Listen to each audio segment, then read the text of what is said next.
if you're not happy with your life now, you've got to get out and make something change.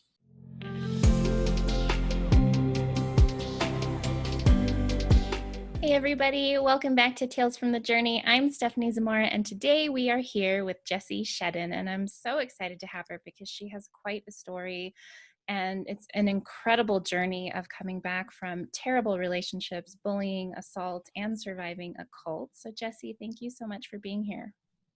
Thank you for having me. It's lovely to be here, Stephanie. I'd love if you could just take a moment to share a bit about yourself and what it is that you do. Well, according to my bio, I am a British Australian chicken-loving, cult-escaping badass of a woman, and I think that's kind of accurate. Yes. I'm also a speaker and an inspirational author of Tomorrow's Not Promised, which is my recently released memoir. Yeah. Oh my gosh, I love your bio so much. Tell us about the chickens.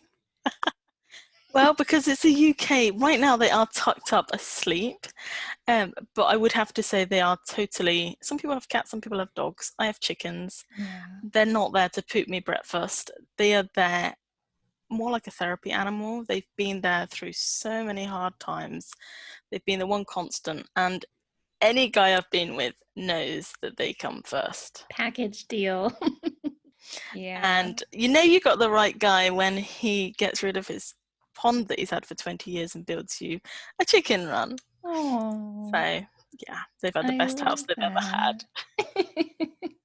Well, you have been through a tremendous journey, and I know that you're still on it like all of us, but take us back to the beginning. Where would you like to start with your story? It starts when I was about 8.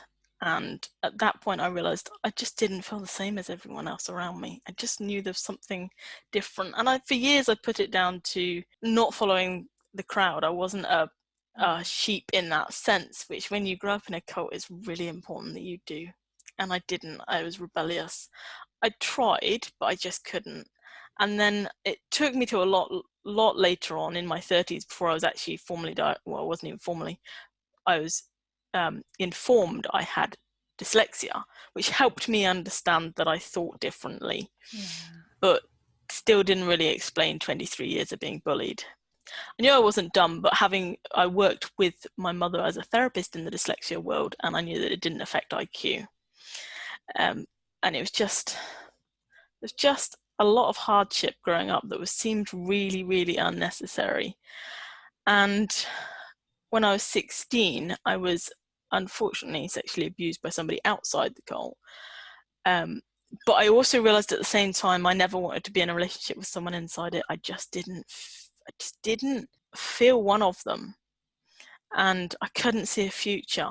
And at the age of 18, I then fell for somebody outside of it, and it's a no-no to be in relationships outside of it.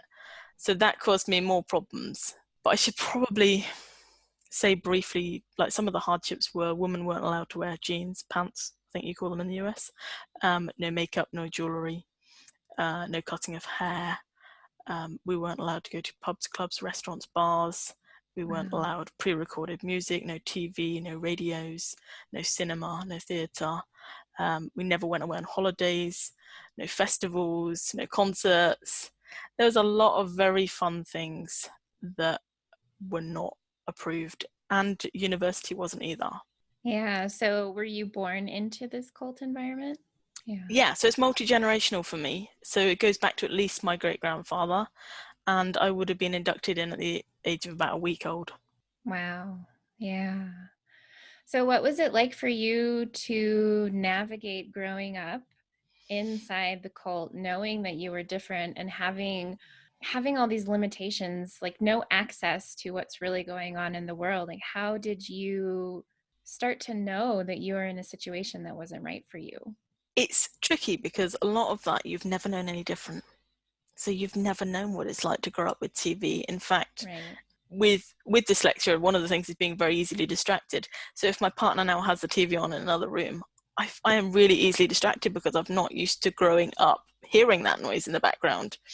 But it was things like once you got married, you weren't able to work unless your partner had left you or had died. You were expected to have children. and you couldn't leave the family home unless you got married. And that was where I started to come very unstuck, because it just really didn't work for me. Some of the other limitations I kind of grown used to because you didn't know any different, but those I was like, I don't like any of the choices that are on offer in terms of guys. I'm 30 and I can't leave my family home. I'm under house arrest because I'd had a relationship in the past. Every moment of my time was accounted for. I'm 30. And even if I did like my options, I would then be married. I would be in my own home. People wouldn't be watching me every second of the day. I had no breathing space at all. Yeah. And there's only so long you can continue feeling that repressed. Yeah, absolutely. Was the bullying, did that take place in the cult? Oh, very much so, because that was really the only people you were around. So you went to work or you went to school, you came home and had a meal really briefly and went straight back out to church that night and jumped into bed. And then 4 times at church on a Sunday, and you had it again on Saturday morning. So, about the only downtime you had was during Saturday, which was catch up. Wow.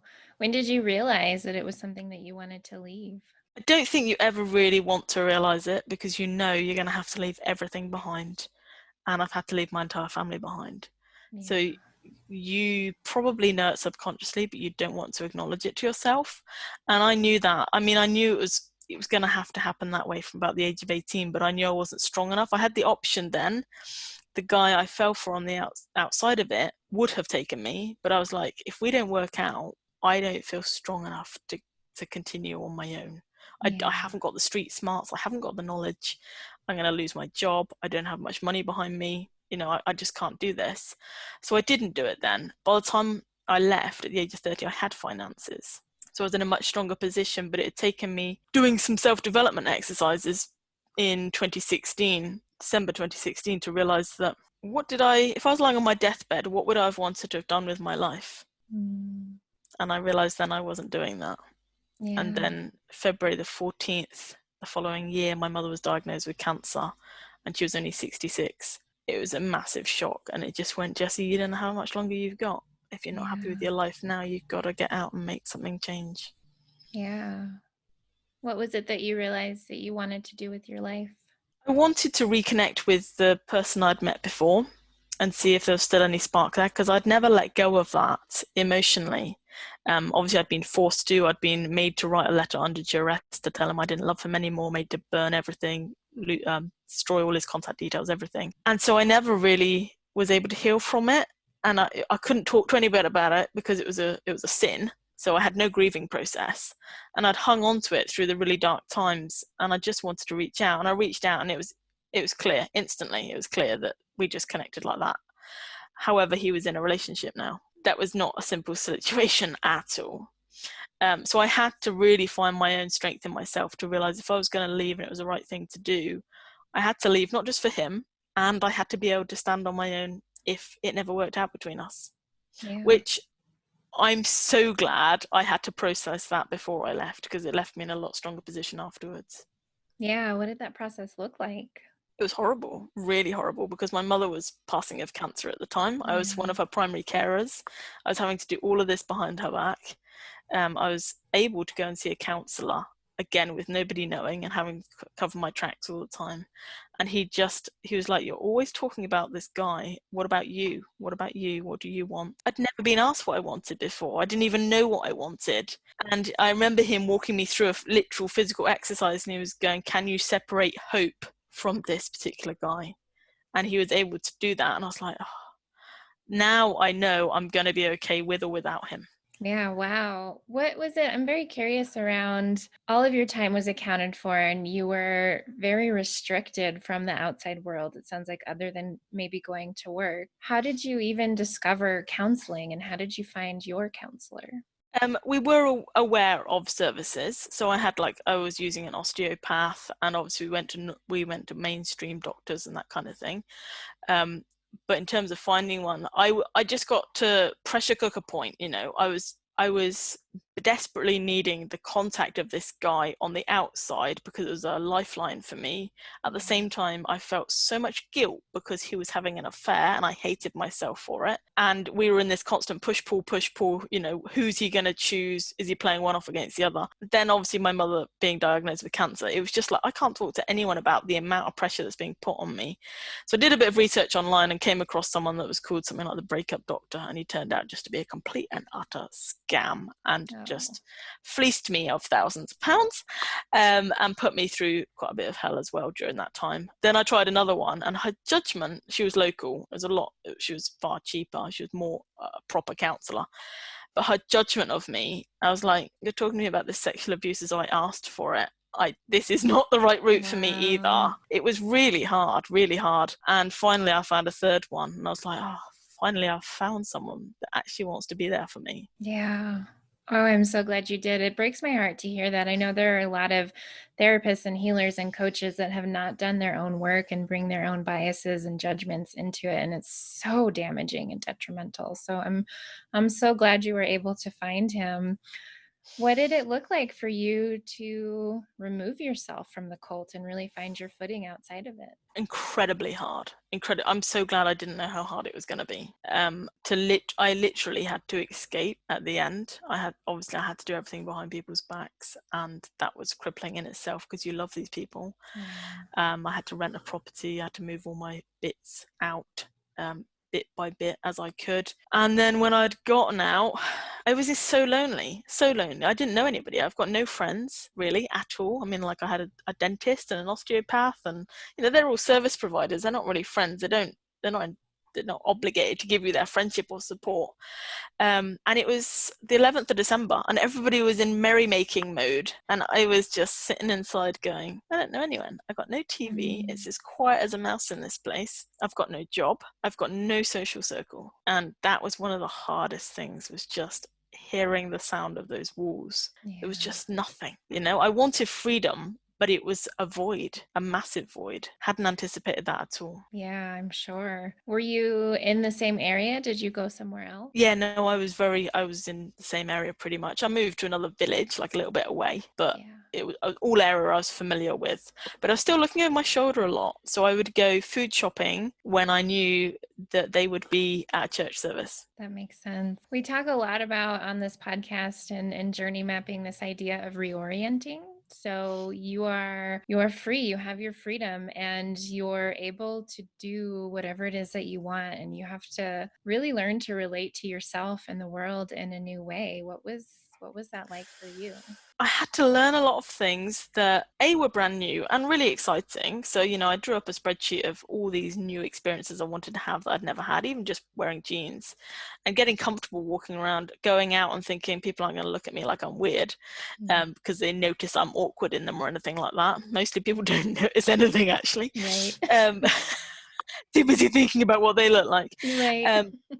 But I was able to do things like take a little pleasure ride in a small plane, so I could do some aerial photography, which I'd never been allowed to do, and start to develop a relationship with myself.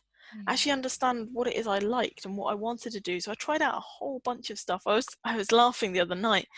I went and I don't know if you could have auditioned for being a bell ringer in a church. So I don't know if you have them so much in America, but over here we have obviously bells up in the church, and it's really heavy, and they were wanting a lot of people to take it on as a voluntary thing. And I just went and tried it it was just one of those things. It was like, do you know what? I'm like a kid at Christmas time. Let's try these things because there's so many options. And it was also things like self-love. I'd never been taught self-love. I'd never been taught how to relax and take downtime. I'm not just taught, but not even allowed it. Yeah. You know, and I'm sure most people aren't taught how to relax, but even knowing that you are permitted to do it and you're not just being lazy, and finding my own style and identity. Just so many little things that people would take just for granted growing up. Never think about it. Yeah. What was it like to learn your preferences about things? Exciting, very exciting.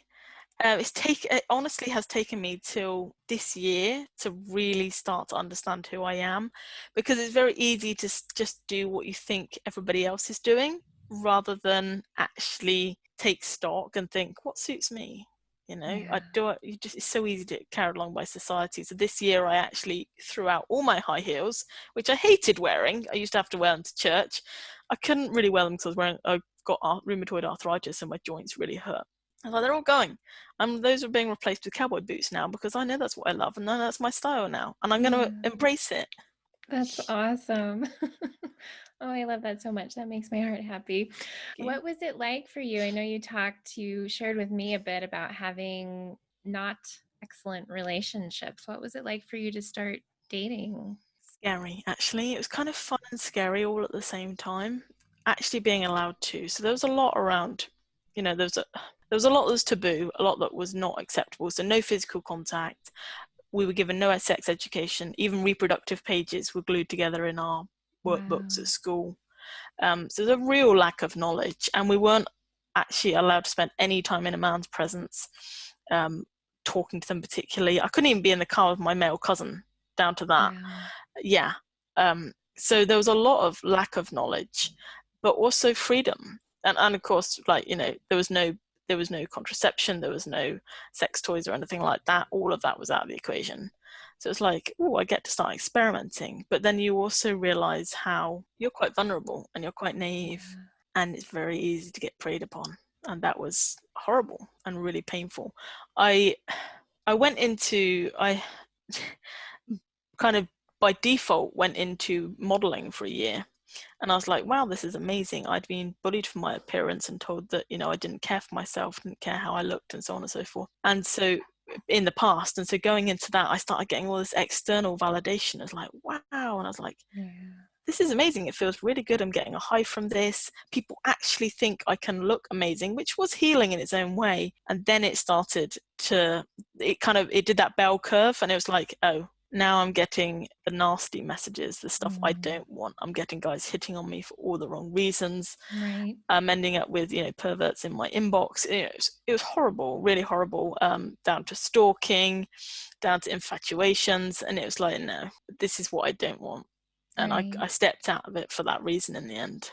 And also because there was an awful lot of amateur photographers taking advantage of amateur models. And when you realize you're only worth something to them the more you strip off, you're just being seen as a piece of meat, and that just actually does so much damage to your confidence. Right. Yeah. What did you do to really raise your self-worth after everything you had been through? I think I thought that having the ability to do what I chose was, to a degree, taking my power back, which it was.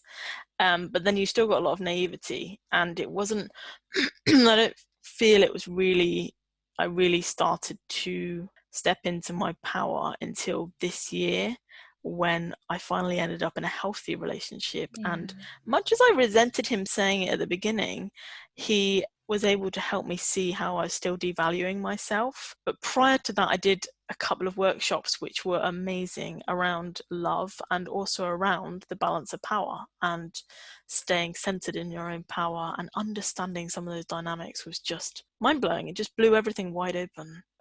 It was like, I can see this now.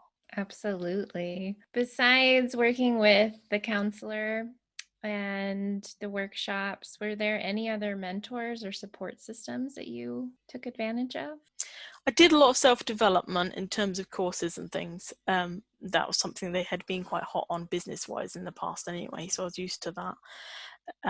One of the things I found the hardest was developing a network of actual friends, healthy friendships, because people see a confident, dynamic person, and you get a lot of hangers-on, and they just want you for what they can get, and it's like, I don't, and I really didn't have the ability to deal with that, because I didn't have a proper foundation underneath it. So I started to be very careful around protecting my energy, and I've sort of done this very quick spurt of friendship making, and it feels like a sort of series of fireworks. So you sort of go through one set of friends, realize so many are unhealthy, and you drop them and you move on to the next level and on to the next level. And I just felt like I kept up leveling until I found, even now, I'm very careful about who I regard as a friend. Yeah. Because, you know, I haven't got friends that I've known since school. So I'm having to do a lot of that filtering with new lenses as I hone my bullshit detector.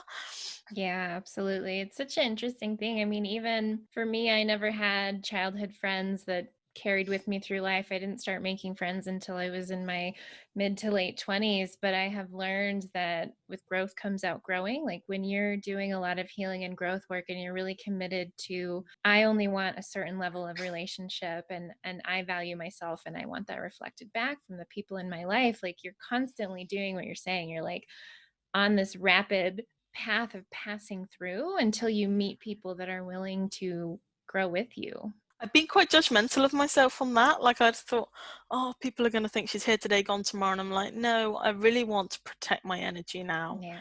And I'm not just going to give it out to anyone. And as you say, when you're on a journey, sometimes they're on that journey with you for a fraction of time. And Yeah. then they don't move forward when you do. And it's only right for you to keep moving forward. Yeah, definitely. What was it like for you? I know you're very vocal and you share, obviously, you're on this podcast and you've been on other podcasts and you have your book. What was it like for you to share your upbringing and your background and your having grown up in a cult with the people closest to you? Terrifying and freeing. So when I started writing my book, I didn't honestly expect to share what I've shared. I thought, oh, it's just going to be a self-help book for, the lessons I've learned. And then I was like, because I was going to write just about the time after having left, and I was like, I can't really tell any of this without having included where I come from. Yeah. And it's time I finally opened up about it, because the first couple of years I never told anybody as to who I was or where I came from. And I've said it before, but I've done fully nude photo shoots, but I've never felt as naked as when I put my book out there, because there's nowhere to hide and you have to be ready for that. Yeah. You just sharing and bearing your soul to everyone. And Oh my yet, goodness. yeah. And yet, I remember giving it out to the first 4 or 5 beta readers, and I was like, I sat there just thinking, what are they going to think? What are they going to think? And I think one of the reasons why I hadn't shared it was because I'd had a couple of nasty experiences where people kind of looked at me like I had 3 heads, and I was like, well, I'm trying to build a friendship circle here. I don't want to be driving people away, and I'm worried that when they see this they'll go, what the, and do a runner. But it can be more opposite. I've just found so much support and admiration, and it's allowed me to take some credit for what I've actually done when I didn't realize it was such a big thing. Yeah. I have to say, your description of writing a book is so accurate. I was in my early 20s. I think I did a boudoir shoot as part of a mastermind group. So I'm naked with photographers and other girls from the group, and that was incredibly uncomfortable. But writing a book and bearing your soul and sharing your story, and it's like, for me, it was like taking slivers of my soul and putting them on the page for like people to do with it what they will. But you're right, my experience as well has been incredibly freeing. And yes, there are people that judge us and have their opinions and whatever their reactions, but there's a lot more understanding, I have found, and supporting other people with our stories, I think is why it's so important. Like letting someone else who has been through things you have been through know that they're not alone and they're not crazy and there's nothing wrong with them, that it takes time to find your footing in the aftermath is so incredibly important. I would say that releasing the memoir has been one of the biggest and best things I've ever done. And I've just seen some of the other women who have left, who I didn't even know before the book, have really come to life, and they've started to stand up for themselves, and they've started to speak their truth. And hearing them come back and say, I did X, Y, and Z because I read your book, makes it so worthwhile. And the number of people who've said to me, you've touched more lives than you could ever know. And it's not a bestseller status or anything yet. And I'm thinking, it's already starting to have a ripple effect. And for people to know that somebody else can have a judgment of you, but that's their insecurities, their issues coming up, things that they've not dealt with yet, and you just leave it there. Yeah, absolutely. So when was it that you decided to write the book? It was I think it was like about a week after the first lockdown had happened this year, and it was just like, I could probably write a self-help book in 40 days. And then something wholly different needed to come out. Yeah. Yeah. What was the writing experience like for you? That's incredible that you wrote it that quickly. I am impressed. Thank you. Yeah, it was, I'd say it's patchy. There were days when it just flowed and it was like, yes, this all just came tumbling out. And I wrote, I had a word count per day and I wrote like 3 times the word count and stuff like that. But then there were days when I was just like, this is really hard going. And I'd start writing something and I'd go, I'm not ready to share that yet. That's a level too deep right now. I can't go into that. I have to take that out. And I only shared what I was ready to share. And there's still parts that are not healed and it's not appropriate for them to come out yet. Yeah, I relate to that 100%. My next book will go into the parts that I was like, nope, not in this memoir, not in this first one. Yes, and that's what I'm waiting to do. Same. Yeah. Yeah. Wow. So I think it's pretty obvious in some ways how your experiences have shaped you. Like it led to you writing this book and sharing your story with the world and doing interviews and sharing your wisdom. But what are some less obvious ways that these experiences have shaped you into who you are now and who you're becoming? I've never been one for small talk, but I think it's really deepened the kind of conversations I have with people and the kind of conversations I want to have and relationships. There's a lot more I want to do, so I'm right in the process of developing a program to specifically talk to women in my situation, not necessarily left a cult, but who are child free around my kind of age, where they've either been dumped or they've gone through a breakup and they are struggling to know what's gone wrong and why they can't achieve this kind of true love that they want, because you totally can if you know how to do it. And that was a major learning curve for me. There were all sorts of things that I'd never heard about. And then also to show, because I think my whole journey has been very much about creating a life on my own terms and one that I loved. And it was like I was prepared to sacrifice a lot of things to get to that place. And I think from what I'm seeing of those around me, there's a lot of very unhappy people because they're not in a life they love, but they're really fearful of taking the steps toward one because they don't know how it's going to unfold. They don't know what's going to unfold, and you never do. But you have to have a feel of the direction in which you want to go.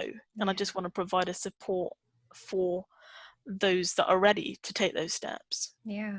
Something that came to mind while you were talking, you quite literally lost everything known and familiar. And what I find the people that listen to this podcast or in my audience or that I work with, and even just people I meet out in the world, people are so terrified to do the growth and healing work and to go after what they really want because they have this fear of what they're going to realize they need to leave behind. Like you mentioned, sacrifice, and sacrifice is such a huge aspect of the work. Like you have to be willing to let go of things that no longer serve you.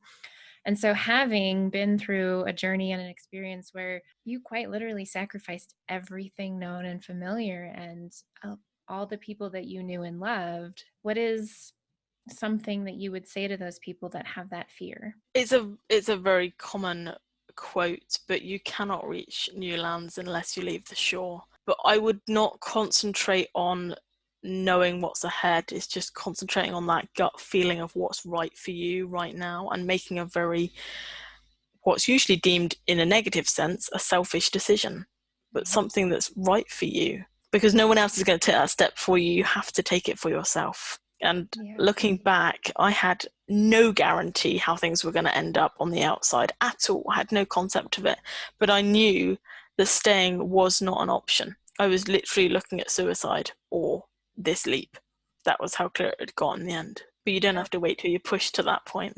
You don't. And sometimes some people, it's like you have to hit that bottom. But something that was said to me when I was really at my rock bottom was that you also always have the choice to raise rock bottom. Like instead of having to fall as far down as you could, like what if you just raised bottom to where you're at now and you decided that this is enough and that you're willing to do whatever it takes and to be brave, because bravery is just taking action despite the fear and going after what you want. So I love that.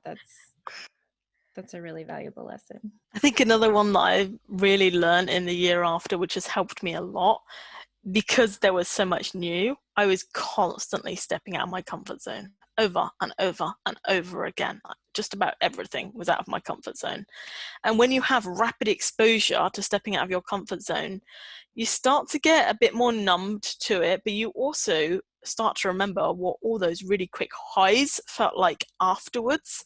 That rush of adrenaline you get after you stepped out and it feels so cool because you got the result on the other side, is you start to go, I know what that's going to feel like now. That's going to feel amazing on the other side, and you push through it a bit easier. Yeah, definitely. That is so true. What is one thing that if you could go back and share something with younger you that was in the midst of living in this cult and being raised in that way and not having any kind of personal freedom or ability to be who you are, what's one thing that you would say to her? Reach out to people who've left before you. They're not who you think they are. So I was always told that they would be very bitter and nasty. And they weren't. They absolutely weren't. Yes, there's a lot of pain there. There's a lot of PTSD, but they're not all raw. And I'm sure this applies in lots of other situations. If you can reach out to those who have walked that path before you, they're usually ready to offer a helping hand up. Yeah. And you can learn so much from that rather than doing it all on your own. So true. It's true in so many situations.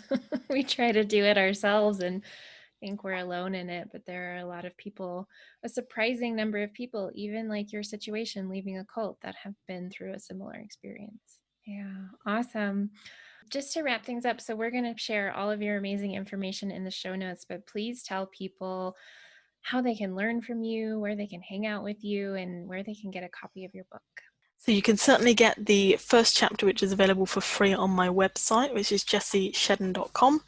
You can also find me usually very much on Facebook under Jessie Shedden, and also on Instagram under Jessie Shedden. Awesome. Jessie, thank you so much for being here and sharing your journey as well as all of the wisdom that you've gained from it. It's been an absolute pleasure. Thank you for having me. Thank you so much for joining us today and for being a part of this powerful community of purpose-driven individuals. We have a ton of free resources for you at www.talesfromthejourney.tv/free, including access to an 8-week sampler of our renowned journey mapping program. That gives you instant access to impactful training lessons, life-changing exercises, and our signature AccuSesh processes that you can implement immediately. We'd love your help in getting the message out and growing our community, so please take a moment to share this episode, subscribe to the podcast, and leave us a review on iTunes. I'll catch you in the next episode.